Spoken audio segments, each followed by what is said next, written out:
शरद पवार महामानव आपले पुण्य केलं, आपल्याला नाव का घेतो आपण? यासाठी घेतो की जे महापातक जे केलं पहिल्यांदा आपण त्यांची नाव घेतले पाहिजे, स्पष्ट बोललं पाहिजे, त्यांचे केलेले खेळ खंडोबा केलेला आपण दाखवून दिला पाहिजे. भाषण करायचं नाही, आपल्याला टिपिकली मुद्दे सांगायचे होते, टिपिकली मुद्द्यावर आपल्याला यायचंय. बऱ्याचशा गोष्टी सराफळांनी सांगितल्या, सूर्यवंशी सरांनी सांगितल्या आणि शिंदे सरांनी पण सांगितलेल्या. मित्रांनो, सर्वात महत्वाची गोष्ट आपल्याला जे की हैदराबाद गॅजेटेड आपल्याला कशासाठी काढलं, 2 सप्टेंबरचा GR आपण या ठिकाणी कशासाठी काढला आणि 2 सप्टेंबरच्या GR नंतर आपण परत मुंबईवरून का आलो आणि त्याच्या आपल्याला दिलेल्या कसोट्या कोणत्या प्रकारच्या आहेत, त्या कसोट्यानुसार आपल्याला कुणबी प्रमाणपत्र काढायचे आणि कुणबी प्रमाणपत्र काढून आपल्याला ओबीसी मध्ये जायचे आणि ओबीसीच्या सवलती आपल्याला सर्वांना मिळवायचे. कारण या सगळ्या गोष्टीचा इतिहास जर आपल्याला सांगायला लागला, सगळं जर आपापले काम जर सांगायला लागले तर या गोष्टी तुम्हाला चालता येणार नाही. कारण बरेचसे लोक या ठिकाणी नवीन आलेले आहेत, फक्त समोरचे लोक जुने आहेत या ठिकाणी. कारण ही लोक काहीतरी तुमच्या भावना घेऊन या ठिकाणी आलेले आहेत. कोणाला मोडी लिपी माहिती असेल किंवा कोणाला ते खासरापत्र कशा प्रकारचं असेल किंवा कोणाला कशा पद्धतीने आपल्याला या नोंदी मिळवायची असतील, यासाठी आपण सगळेजण या ठिकाणी आलेलो आहोत.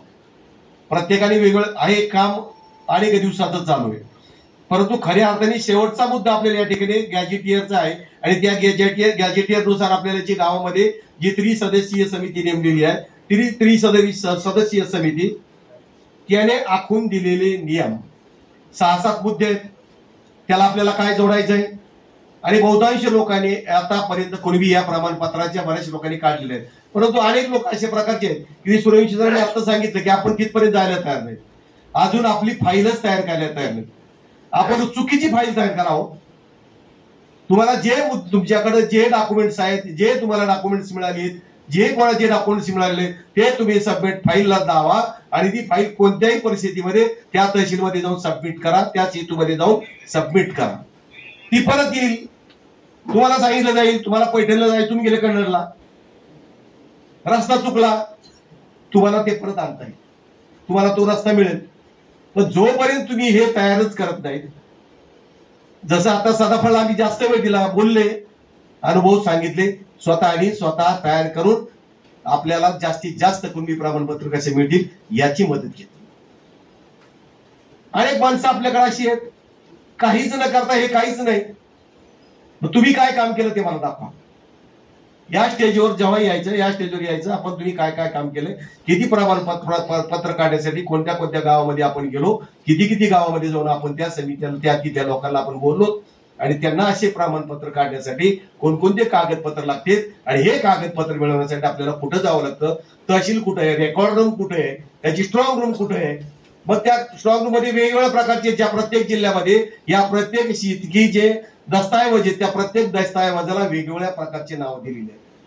कोणी खासरा उत्तर म्हणून, कोणी जन्म मृत्यूची नोंदणी म्हणतात, कोणी लग्न विवाह नोंदणी असे म्हणले जाते, कोणी पक्का उतारा म्हणले जाते. शेतीची साधनं जी आहेत, शेतीवर उपजीविका करणारे जे कागदपत्र आहेत, ती रजिस्टर पत्र असतील, नोंदपत्र असतील किंवा तुम्हाला म्हणतो आपण ज्याला आपण हे म्हणतो ना, आपण काही रजिस्ट्री करत असताना आपण पहिल्यांदा बॉन्ड लिहून घेतो असतो, अशा प्रकारचे बॉन्ड असतात. काही बटाई पत्र असतात, काही आपले एकूण पळून गेलेले पत्र असतात, काही आपल्याला अटक झालेले पत्र असतात, काही आपले कोर्टमध्ये कोर्टामध्ये असणारे ज्या तारखा हे असतात तिथले असते कागदपत्र असतात. वेगवेगळ्या प्रकारच्या असणाऱ्या वेगवेगळ्या नोंदी आहेत आपल्याकडे. आपल्याला फक्त 2-4 नोंदी सांगितल्या जातात आणि त्या 2-4 नोंदीवर आपण येतो, त्या रजिस्टर मध्ये नोंद नाही आपली, आपण पाहत नाही. हे पाहिलं पाहिजे आपण. आता मला सांगा, आता सांगितलं ज्यावेळेस एखादा आडनावाचा गॅजेट यासाठी सांगितलेलं आहे, गावातील नाते संबंध, आपल्या गावातील आपले नातेसंबंध किंवा आपले नातेसंबंध, आपल्या गावातील आपल्या आडनावाची सारखी नावाची लोक किंवा सदरच्या जवळच्या गावामध्ये आपल्या आडनावाचे समान आडनावाची असणारी लोक किंवा आपण ज्या गावामध्ये राहतो त्या गावामध्ये आपले होणारे लग्न संबंध, त्याला नातेवाईक म्हणतात, नातेसंबंध म्हणतात. कोणी सगळे सोयरे म्हणतील, कोणी गोतावळा म्हणेल, कोणी काही म्हणेल. वेगवेगळ्या प्रकारच्या ह्या प्रॉब्लेम्स आहेत. सहज साध्या पद्धत त्याच्यामध्ये त्या कमिटीमध्ये त्यांचे मुद्दे दिलेले आहेत की बाबा तुम्ही ज्या ज्यांच्याकडे कुणबी प्रमाणपत्र आहे त्या कुणबी प्रमाणपत्र असणाऱ्या कुणब्याशी तुमचे रोटी बेटी व्यवहार होतात का? आता सूर्यवंशी सरांनी सांगितलं आमचे रोटी व्यवहार होतात, परंतु बेटी व्यवहार होत नाहीत. एकाच ताटात जेवायचं, एकच ड्रेस घालायचा, एकाच शेतात काम करायचं, एकाच घराजवळ राहायचं आणि म्हणायचं तुम्ही वेगळे आणि आम्ही वेगळे. ही भेदातीत परिस्थिती निर्माण करण्याचं काम जे राजकीय पटलावर केलं जातं ते आपण त्याच्याकडे लक्ष द्यायचं नाही. ते करणार, कारण ज्या पद्धतीने सांगितलं माळी आणि मराठ्यांची एकच लोकसंख्या सांगितली, त्यांनी अजून पुढचं सांगितलं नाही. माळी हे रोज पैसा कमावणारे भाजीपाला विकवणारे आहेत. त्या पुढचा धनगर असा त्याच्यामध्ये आहे. तो धनगर म्हणजे शेती आणि जनावरे वळणारा जो आहे, ज्यांच्याकडे दोन्ही पण आहे, शेती पण आहे, बागायती आहे, जिरायती आहे आणि जनावरे सुद्धा आहेत. अशा माणसाला धनगड, धनाचं आगर ज्याच्याकडे आहे अशा प्रकारचं त्यांना आपल्याला नाव ठेवायचं नाही. ते आपापल्या जातीत त्यांना त्या त्या पद्धतीने प्रमाणपत्र मिळाले, ते सुद्धा आपल्यापेक्षा वरचे. फक्त मराठा समाजामधला कुणबी समाज, शेतकरी समाज ज्या पद्धतीने आहे, एकदा पेरतो आणि 4 महिन्यानंतर जर व्यापारीने त्याला भाव दिला तर ते विकतो आणि पैसे घेऊन येतो, अन्यथा पैसे घेऊन येत नाही. आणि ही परिस्थिती तुमच्या माहिती सांगतो, ज्या ज्या पद्धतीने आपल्याला आतापर्यंत दिलं जातं. जसा सांगितलं 1876 पासून याच्यामध्ये नोंदी निर्माण केल्या, 1884 ला गॅजेटियर तयार झालं. त्याच्यामध्ये आपल्या भौगोलिक, सामाजिक आणि सांस्कृतिक अशा प्रकारचे सगळ्या प्रकारच्या नोंदी त्याच्यामध्ये घेतल्या गेल्या आणि त्या नोंदीनुसार प्रत्येक जिल्ह्यामध्ये, प्रत्येक गावामध्ये कोणत्या प्रकारची लोकसंख्या राहते, त्या ठिकाणची जमीन कशी आहे, त्या ठिकाणी पाणी कशा प्रकारचं आहे, त्या ठिकाणी रहिवास कशा प्रकारचा आहे, त्या ठिकाणचे लग्न कशा पद्धती होतात, त्या ठिकाणी मढे कसे पुरतात, जाळतात, पुरतात, कसे नेतात, या सगळ्या गोष्टी आहेत. पाणवठे कशा प्रकारचे आहेत, पाणी पुन्हा परपण आणतात, नदीहून पाणी आणतात का पाण्यातून आणतात का झिरपून पाणी आणतात किंवा वड्यातून शिंदून पाणी आणतात किंवा नळाचं पाणी आणतात, हे सगळ्या गोष्टी जेव्हा घेतलेल्या आहेत. मी तुमच्या माहिती सांगतो, हे सगळं कालेलकर आयोगाने दिलेलं आहे. आणि हे सगळं केव्हा झाले? स्वातंत्र्याच्या नंतरचं 1953-1955च्या कालावधीमध्ये. मला सांगा, 1955 ते आताचा काळ तुमच्यामध्ये आणि आमच्यामध्ये काय बदल आहे? कोणत्या समाजामध्ये या ठिकाणी बदल आहे? कुठेही काही बदल नाही. परंतु आपण त्या पाहायला जात नाही, त्या गोष्टी बघत नाहीत, त्या टेक्निकली गोष्टीकडे आपली माणसं सुद्धा लक्ष देत नाहीत आणि आपली माणसं सुद्धा बोलायला भीतात. म्हणून ज्या टेक्निकली गोष्टी सांगितल्या जातात, ज्याला आपल्याला दाखले दिले जातात, सुप्रीम कोर्टाचे दाखले दिले जातात किंवा या टेक्निकली गोष्टीमध्ये मराठा समाज कुणब्यांमध्ये बसत नाही, तो सामाजिक शैक्षणिक मागासलेपणाचं लक्षण त्याच्यामध्ये नाही. तुमच्या माहितीसाठी सांगतो, 4 वेळा सामाजिक शैक्षणिक मागासलेपण आपण सिद्ध केलेलं आहे. आणि या महाराष्ट्रामध्ये फक्त मराठा जातीनेच फक्त आयोगासमोर जाऊन आपली सिद्धता सिद्ध केलेली आहे. तरी सुद्धा आपल्या काही लोकांना वाटतं की आपण अजूनही मागास नाही, अजूनही आपण गडीवर आहोत, माडीवर आहोत, अजून आपण कुठे आहोत. हा त्यांचा तर प्रश्न आहे, त्यांना आपल्याला काही बोलायचं नाही, ते त्यांच्या घरी लखलाव. म्हणून तुमच्या माहिती सांगतो, ज्या ज्यावेळी आपल्याला या परिस्थितीमधून जावं लागतं, त्या परिस्थितीमध्ये आपल्याला जेव्हा आपण मी म्हणलं जेव्हा 1955 जेव्हा कालेलकर आयोगाने संपूर्णपणे भारताचं सर्वेक्षण केलं होतं आणि SC आणि ST ला रिझर्वेशन दिलेलं होतं. म्हणजेच आपण हे का वाचतोय का लक्षात घ्या. अजून 2 मुद्दे तुम्हाला पुढचे सांगायचे. आणि त्यानंतर 1 मे 1960 ला आपला महाराष्ट्र देश स्वतंत्र झाला. आपण यामध्ये आपण महाराष्ट्रात 1 मे ला आपल्याला मिळालं महाराष्ट्र. आपण गुजरात मधून वेगळे झालो, आपण हैदराबाद मध्ये आंध्रमधून वेगळे झालो आणि खऱ्या अर्थाने 1 मे 1960 ला आपण स्वतंत्र झालो आणि आपल्याला महाराष्ट्राचे कायदे लागू झाले. पण त्या अगोदर तुम्ही कुठे होतात? जसं सूर्यवंशी सरांनी सांगितलं का आम्ही गॅजेटमध्ये होतो. गॅजेटमध्ये म्हणजे नेमके कुठे होतात? तुम्हाला त्या ठिकाणी राजा होता का नव्हता? मग त्या राजा तुम्हाला काही कायदे देत होतात की नाही? त्या कायदे तुम्हाला पाळत होतात की नाही? रजाकारी असेल किंवा मुघल असेल किंवा कोणी असेल, जो निजाम असेल, निजाम आपल्यावर कायदाच करत होता. मग त्या निजामाने ते 1876 ला इंग्रजांनी काढलेलं आहे.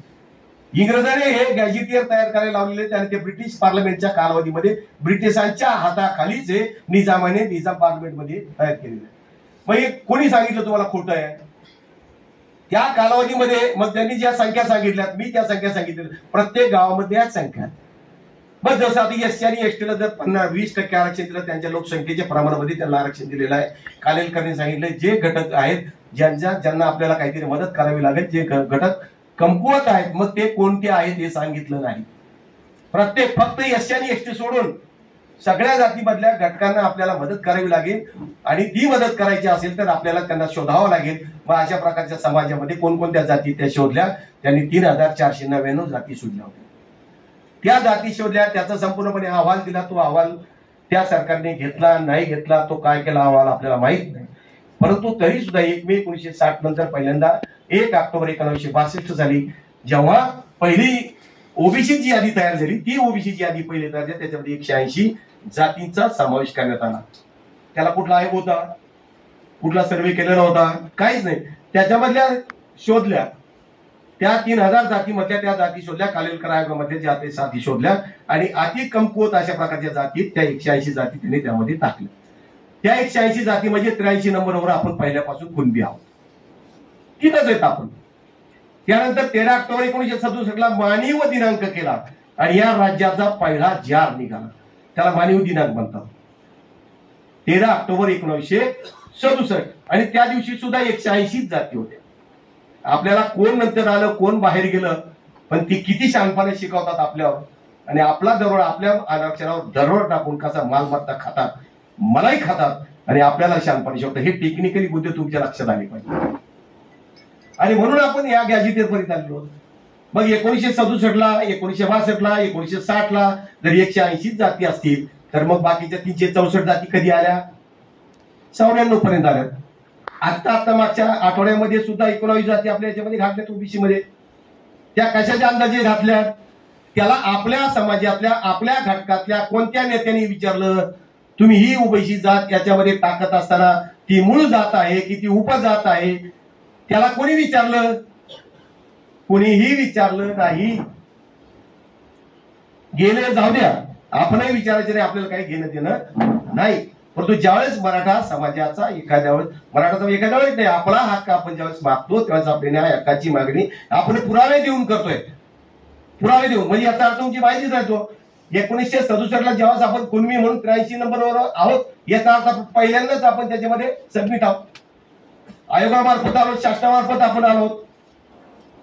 त्यानंतर कधीतरी मग 1994 ला, 1992 ला ते मंडल आयोग लागू झाला.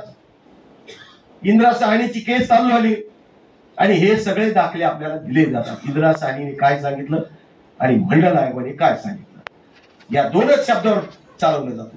मग हे जर 2 शब्द असते तर ते पूर्ण वाचले पाहिजेत. मग त्यांनी हे का केलंय? मंडल आयोगाने तरी आपल्याकडे येऊन, महाराष्ट्रामध्ये येऊन त्याचा सर्वे केलाय का?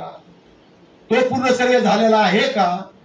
मग जर सर्वे झालेला असेल तर त्याचा अहवाल कोणी दिला, कोणी तो चेक केला, त्या अहवालावर सबमिशन झालेला आहे का? तर नाही. फक्त त्या काळी नेमकं झालेलं होतं काय, जेव्हा व्हीपी सिंगाचं सरकार आलं, व्हीपी सिंगाच्या सरकारमध्ये त्यांनी तो अहवाल स्वीकारला, तो दिला. त्यानंतर पी व्ही नरसिंहरावचं सरकार आलं, त्यांनी सुद्धा आता हे राजकारण आहे. 1979 पासून हा अहवाल स्वीकारायचा का नाही स्वीकारायचा, याला 1992 चाल उतरलं. म्हणजे जवळजवळ 14 वर्षे गेली. तर ही 14 वर्षे काय गेली, तर ही 14 वर्ष राजकारणामुळे गेली. आणि सगळ्यात पहिला मुद्दा सांगतो, 1955 ला कालेलकरचा आयोग सुद्धा का लागू केला नाही, तर त्यामध्ये कालेलकरांनी सांगितलं होतं या देशातल्या 74% लोकांना आरक्षण पाहिजे. हे कोणाला माहिती आहे? कालेलकर आयोगाने स्वतः सांगितलं. राष्ट्रीय मागासवर्ग आयोगाचा कालेलकर आयोग आहे, त्यांनी स्वतःनी सांगितलं या देशामधल्या 74% लोकांना आरक्षणाची गरज आहे. मग कुठं होतो आपण? म्हणजे तो दाबून ठेवला, त्यावेळेच्या असणाऱ्या पंतप्रधानांनी दाबला. त्यानंतर आपण आलो आता मंडल आहे. मंडल काय आहे, काय कुठलं न्यायाधीश नाही.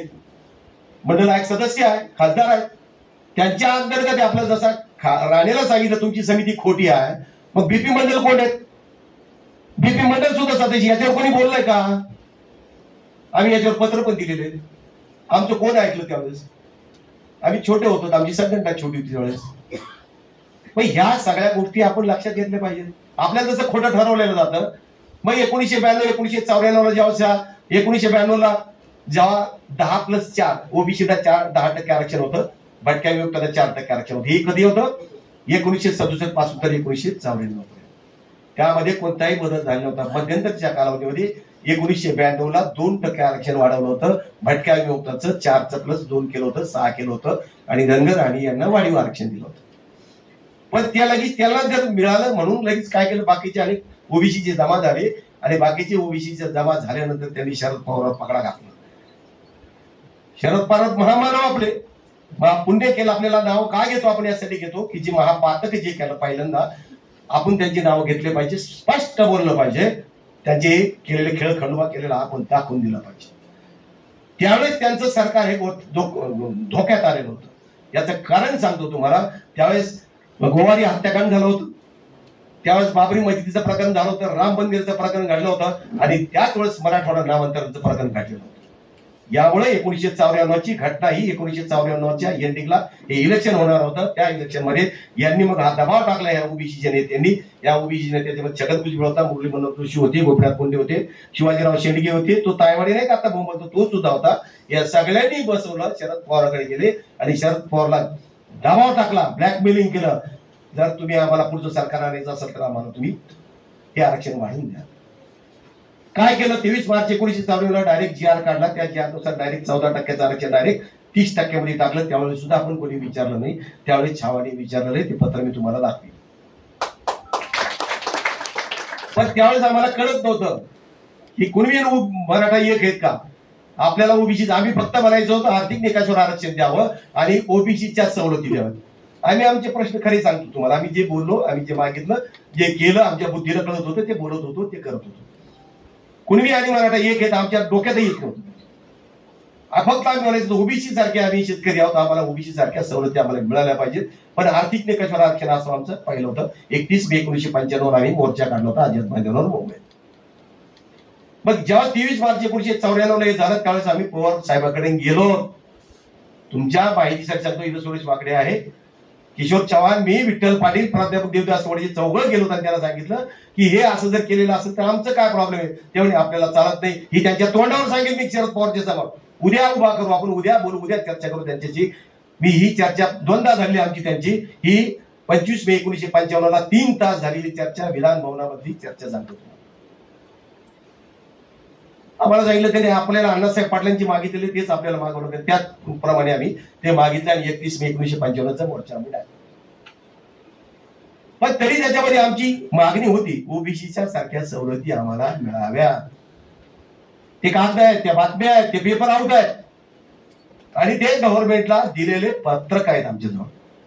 थोडी नाही बोलत, 35-40 वर्षाला आम्ही कष्ट करतो असं लोकांसारखं सांगत नाही. आम्ही दाखवतो आणि जे कष्ट करतात त्यांनी सुद्धा येऊन दाखवावं की आमचं 1994 हे मागणं होतं, 1995 हे मागणं होतं, 1999 हे मागणं होतं, 2000 हे मागणं होतं. 2000 पर्यंत कुणबी आणि मराठा एक आहे असं कुणी आणून दाखवा आमच्या बरोबर. आम्ही त्यांच्या पाय घासून नाक घासून पाय पडेल मी त्याची माफी मागेल.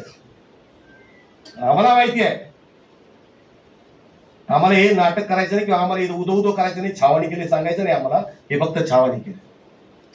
पण मित्रांनो तुम्हाला सांगतो, हे जेव्हा 16% वाढले, मग म्हणले याला का वाढवलं, एवढे 16% वाढवलं.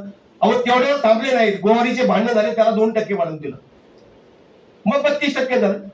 म्हणजे 16चं 14चं 16 प्लस 30 झालं, 30 प्लस गोवारी 32 झालं, मग 32% झालं. तुम्ही बोंबा मारतात, मंडल आयोगाच्या नावाने बोंबा मारतात. आमची लोकसंख्या या महाराष्ट्रामध्ये नवी भारतात, आणि मंडल आयोगाने 52% सांगितली लोकसंख्या तुमची, ती पण भारतातली सांगितली ओबीसीची लोकसंख्या.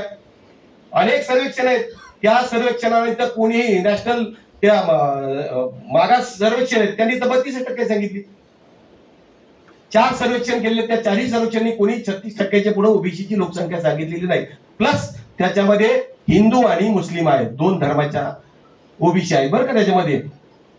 म्हणजे याची ओबीसीची संख्या जास्तीत जास्त 32% पुढे जात नाही. मग 32% जर तुमची लोकसंख्या असेल, 32% तुम्ही आरक्षण कसं घेता? तुम्ही एससी आणि एसटी आहात का?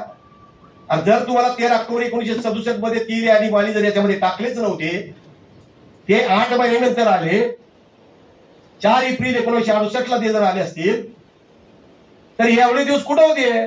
मग येताना यांनी काय केलं? कोणता आयोग लावला, कोणत्या आयोगाचा सर्वे केला, कुठला अहवाल आणला, हे काही केलेलं नाही. म्हणून या सगळ्या गोष्टी आपण सगळ्यांनी लक्षात घेतल्या पाहिजेत, या टेक्निकली मुद्दे. आणि या सगळ्या मुद्द्याला प्रत्येक वेळी यांनी विरोध केलाय. एसीबीसी आरक्षण दिलं तरी सुद्धा कोर्टात हेच केले. एसीबीसी आरक्षण आता मी तुम्हाला तुमच्या माहिती 1994 झालं, आपलं बोर्डजीवर वाढवून टाकला, 32% आरक्षण वाढवून टाकलं. मग 32% तुमचं आज आरक्षण आहे ते तुमची लोकसंख्या किती? मंडल आयोग काय सांगतो? लोकसंख्येच्या प्रमाणामध्ये 50% आरक्षण तुम्हाला मिळालं पाहिजे. आपल्याला मान्य आहे सगळ्याला. तरी सुद्धा इतर श्रेणीच्या निर्णयानुसार, मंडल आयोगाच्या निर्णयानुसार किंवा त्या अहवालानुसार सुप्रीम कोर्टाने ठरवलं की भारतामधल्या ओबीसीना 27% आरक्षण द्यायचं. आरक्षण त्यांना 27% दिलं शिक्षण आणि नोकऱ्यामध्ये. पण एक तिसरा मुद्दा त्याच्यामध्ये टाकला की हे तुम्हाला आरक्षण देत असताना क्रीमी लेअरची 8 तुम्हाला लागू होईल. क्रीमी लेअरची 8 कोणी वाचली? आज क्रीमी लेअरची 8 सुद्धा काढून टाका म्हणतात एसटी आणि एसटी सारखी ओबीसी वाले. कोण बोलतं त्यांच्या विरोधात? कोणीच बोलत नाही. त्या अगोदरची घटना सांगतो, त्यानंतर 1994 नंतरची घटना सांगतो. 94ला जेव्हा आपण या मागण्या केल्या तेव्हा या मागण्या तत्कालीन असणारं युतीचं सरकार आलं, शरद पवारचं सरकार गेलं, युतीचं सरकार आलं. त्या युतीच्या सरकारने नंतर त्या मागण्या दिल्लीला पाठवल्या आणि दिल्लीने न्यायमूर्ती श्यामसुंदर असा राष्ट्रीय मागासवर्ग आयोग या ठिकाणी मुंबईला पाठवला आणि विचारलं की महाराष्ट्रामध्ये कुणबी, मराठा, ओबीसी काय भानगड आहे याची तुम्ही हे करा, चौकशी करा. आणि ती चौकशी करून तुम्ही या ठिकाणी यावं. त्यांनी आपला सर्व देशमुख यांनी तो अहवाल स्वीकारला नाही, हे स्पष्ट बोलतो मी. त्याने स्वीकारला, त्याच्याकडे अनेक वेळा मागण्या केल्या. त्यानंतर तो अहवाल 1 जून 2004चा GR काढण्यासाठी त्या ठिकाणी सुशील कुमार शिंदे मुख्यमंत्री झाले होते शेवटच्या कालावधीमध्ये 8 महिन्यामध्ये, आणि तो स्वीकारला. आणि त्यानंतर या अहवालावर 1 जून 2004ला GR काढला. त्या GR वर आपण जगतोय आज. 2001ला मानवी अधिकारानुसार तो जिल्हा सरांनी सांगितलं त्या पद्धतीने एक सामाजिक मागासलेपणाचा एक GR काढला, 2004ला काढला. आणि त्या 2004च्या GR वर कुणबी, मराठा, मराठा कुणबी आणि कुणबी या ज्या नोंदी ज्यांच्याकडे आहेत ना त्यांनाच कुणबीचं प्रमाणपत्र मिळत होतं आतापर्यंत, आणि ते ग्राह्यच आहे. कोणालाही कोणत्याही सुप्रीम कोर्टामध्ये गेलं तरी काही फरक पडत नाही. आतापर्यंत त्याच्यामध्ये गेले नाही. सुशील कुमार शिंदेने त्यावेळेस गंमत केली की ज्यावेळेस 1 जून 2004चा GR काढला त्यात फक्त मराठा जात टाकली नाही, तर त्यामध्ये आणखी 9 जाती टाकल्या होत्या. आणि या 9 जाती टाकल्यामुळे तुमच्या माहितीसाठी सांगतो त्यांना या GR वर काहीच करता येणार. पण आपल्या लोकांनी हे कामं नाही केली. हे लोकांनी आपले पायाचे म्हणजे दुसऱ्यांदा आपण या ठिकाणी पुढे झालो. त्यानंतर राणे समिती आली. राणे समिती जाऊ देते, समितीचं काही घेणं देणं नाही. पण गायकवाड आयोगाने ज्यावेळेस आपल्याला सामाजिक आणि शैक्षणिक मागासलेपण सिद्ध करून ज्यावेळेस आपल्याला 16% आरक्षण मिळालं, ते 16% आरक्षण मुंबई हायकोर्टाने याच मुद्द्यावर आपलं आरक्षण टिकवलं, सामाजिक शैक्षणिक मागासलेपणाच्या याच्यावर. तिसऱ्यांदा तो सुप्रीम कोर्टामध्ये गेला असेल, काय झालं असेल, आपल्याला त्याची काही घेणं देणे कोणी दिलं आपल्याला माहित नाही. आपल्याला जो आरक्षण देईल तो आपला. त्यानंतर आपलं आरक्षण टिकलं, हायकोर्टामध्ये गेलं, सुप्रीम कोर्टामध्ये गेलं, त्याच्यावर क्युरिटी पिटिशन्स अनेक तयार झाले. आपल्याला नाही जमलं, शेवटी मुद्दे त्याच्यामध्ये निघत होते की बा कमीत कमी आपण मराठवाडा वेगळा आहे आणि मराठवाड्याचं गॅजेटेड आपण लावलं पाहिजे. मराठवाड्याची मागणी अनेक दिवसापासून चव्हाची, ती किशोर चव्हाण यांनी ती कायमस्वरूपी पुढे रेटत देण्याचा प्रयत्न केलेला होता आणि ते मग लावण्याचा प्रयत्न. मनोज दादाला वाटायचं की आपण महाराष्ट्राचं मागितलं पाहिजे, फक्त मराठवाड्याचं न मागता आपण महाराष्ट्राचं केलं पाहिजे. कारण या गॅजेटेडमध्ये संपूर्णपणे एकाही गावामध्ये कोणत्याही प्रकारची मराठा व्यतिरिक्त नोंद झालेली नाही. प्रत्येक गावामध्ये जियांची नोंद झाली लोकसंख्या प्रमाणामध्ये, मारवाडी असतील, ब्राह्मण असतील, कुमार असतील, माळी असतील, मुसलमान असतील, मराठा नाही, कुणबी, या सगळ्यांची नोंदी फक्त कुणबी करून जाईल. नंतरचा काळ काय झाला, आपण ओबीसीतून कुणबी का केलं, मराठी का केलं, हा प्रश्न नाही. म्हणून मनोज दादांनी त्या दिवशी 2 सप्टेंबरला आपला हा जो GR काढला, गॅजेटेड हैदराबाद गॅजेटेड लागू करा आणि सातारा गॅजेटेड लागू करा, औंध गॅजेटेड लागू करा, पुणे गॅजेटेड लागू करा. त्यामध्ये जास्तीत जास्त प्रमाणामध्ये फायदा ते गॅजेटेडपेक्षा मराठवाड्याचा फायदा जास्त आहे. याचं कारण असं सांगतो की आपण मुघल निजाम राजवटीने होतो. कारण निजाम राजवटीची जी कायदे होती हे सगळे कायदे आपल्याला संविधानाच्या स्वातंत्र्याच्या पूर्वीचे कायदे आपल्याला लागू होते.